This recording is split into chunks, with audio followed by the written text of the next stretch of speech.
Okay, hi, my name is Caden Lusher, and today I'm going to be talking about Dave Portnoy, who is the president and CEO of Barstool Sports. So, Dave Portnoy is the founder of Barstool, and Barstool started as a free sports paper in Boston, which turned into a major digital media company with hundreds of millions of dollars and now billions. And Dave Portnoy's story shows myself and everyone how identifying the right opportunity, embracing that creativity, and navigating controversy can shape entrepreneurial success.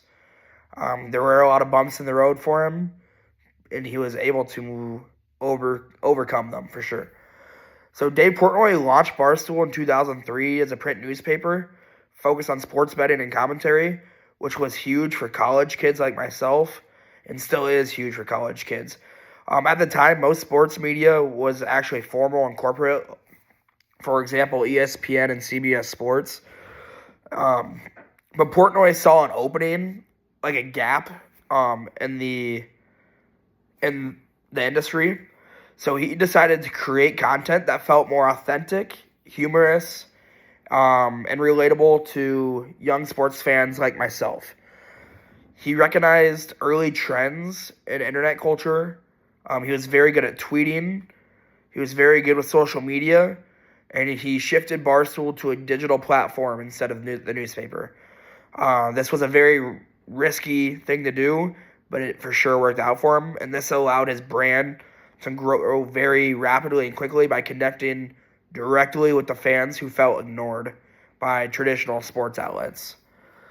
So, some main challenges Dave Portnoy faced in his career was Dave Portnoy faced major challenges throughout his journey in the early years. Barstool struggled financially, where he almost went broke up to 5 times, and he even risked losing the company.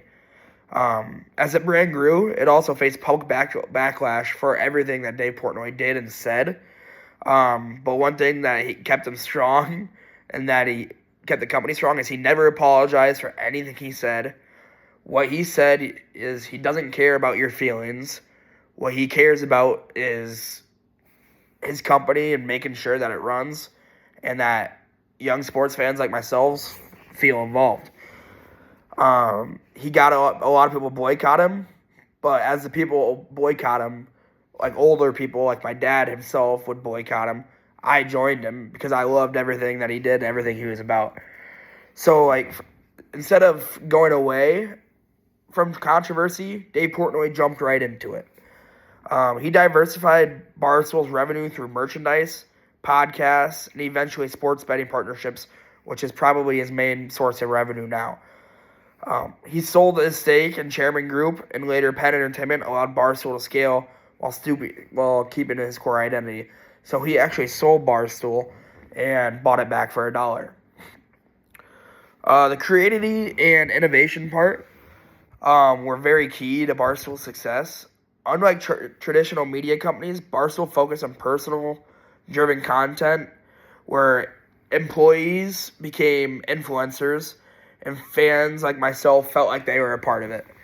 Barstool also innovated by using multiple platforms, like I said earlier in the video, like Twitter, YouTube, Apple Music, Spotify for podcasts, and they turned inside jokes into merchandise and successfully integrated sports betting into their brands, showing how creative engagement can directly drive revenue. One of their main things is I have so many Barstool shirts about their jokes. Like I'm a big golfer, so I have a shirt that says "Just Put It, Bro," which is a meme that came from Barstool, and they actually sold over 1 million shirts. So Barstool, I had to do some digging for it, but Barstool, ethical and legal considerations, Barstool has definitely faced multiple and hundreds of thousands of several ethical and legal issues, including accusations of offensive content, which Dave Portnoy loves that, workplace culture concerns, and criticism related to gambling partnerships. Dave Portnoy himself has been a controversial figure with allegations made against him that he denied and were not legally upheld. Dave Portnoy said these issues led to lost advertisers and public scrutiny, but they also forced Barstool to implement more structured policies. The highlights the balance entrepreneurs must strike between free expression, brand responsibility, and long-term sustainability.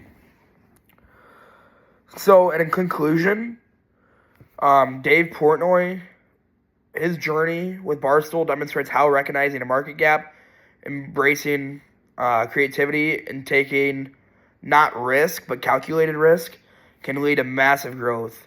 At the same time, he trusted himself. He trusted in the process. And one thing that I always like to remember and say is that if you trust the process and you love the process, eventually the process will trust and love you back. So Barstool's story and Dave Portnoy's story definitely makes me feel very, very confident in life that if I see an idea, I want to run with it. Dave Portnoy is a great example of how to build a modern day strong business. Thank you.